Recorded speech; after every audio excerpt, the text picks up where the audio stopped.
কথাবার্তা যেন ঠিক করে বলেন। এমন কথা বললে শেখ হাসিনা শুনে নাই, আপনি তো শুনতে হবে। আজকে 4 মাস অতিবাহিত হচ্ছে, বারবার একই কথা, একই আবেদন।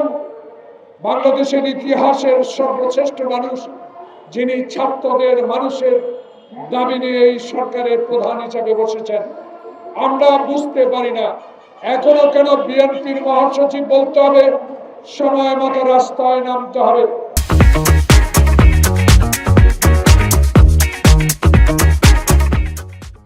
এখনো কেন আমাদের রিজভী আহমদ শাহ বলতে হয় সরকারের গোয়েন্দা বিভাগ নতুন দল করার অপচেষ্টায় লিপ্ত।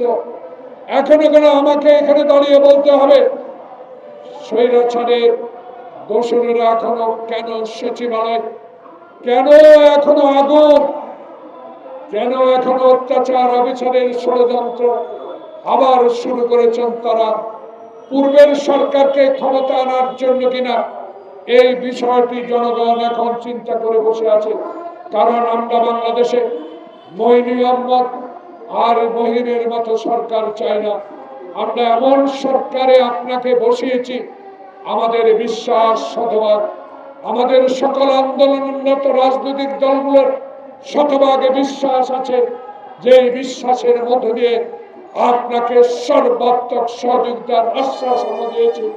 কিন্তু সে আশ্বাস, সে বিশ্বাস যদি ভঙ্গ হয়, বাংলাদেশের ইতিহাস যেভাবে শেখ মুজিবের কন্যা শেখ হাসিনা ধুলন্তিত করেছে, আপনার আমলে যদি আপনার মতো একজন এমন এক ব্যক্তি যে বাংলাদেশের মানুষের জন্য গৌরব বয়ে এনেছেন, বাংলাদেশের মানুষের মুখে যেন এমন একটি কথা উচ্চারণ না হয়, আপনিও মঈনী আহমদের মতো এই সরকারকে আরো অনেক দিন সময় নিতে চান। তাই বন্ধুগণ, আমরা আপনাকে অনুরোধ করে যাচ্ছি, এখন অনুরোধ করে যাব, এই অনুরোধ যদি রক্ষা না হয়,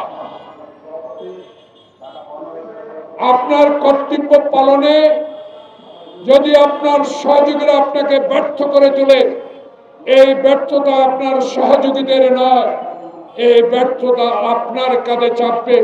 কারণ আপনি বাংলাদেশে না, সারা বিশ্বের ইতিহাসে আপনি ডক্টর ইউনূস, আপনাকে সহায়তা করার জন্য যারা আপনার হাতকে হাত শক্তিশালী করার জন্য সহযোগিতা করছে, তাদেরকে বলুন অনুগ্রহ করে কথাবার্তা যেন ঠিক করে বলেন। এমন কথা বললে আপনার বদনাম হতে পারে, সেই কথা থেকে যেন আপনার সহযোগীরা বিরত থাকেন। তাহলে আমরাও কিন্তু কোনো কথা উত্তর দিতে যাব না। কিন্তু আমার বিবেকে বাঁধবে, আমি যুদ্ধ করে দেশ স্বাধীন করেছি, আমার বলার অধিকার আছে। শেখ হাসিনা শুনে নাই, আপনি তো শুনতে হবে। কারণ আপনার শোনার অধিকার আপনাকে এখানে দিয়েছে খোকন মুগ্ধের রক্তের বিনিময়ে। আপনি যদি তাদের রক্তের প্রতি বিশ্বাসঘাতকতা করেন, তাহলে ইতিহাস লেখা থাকবে।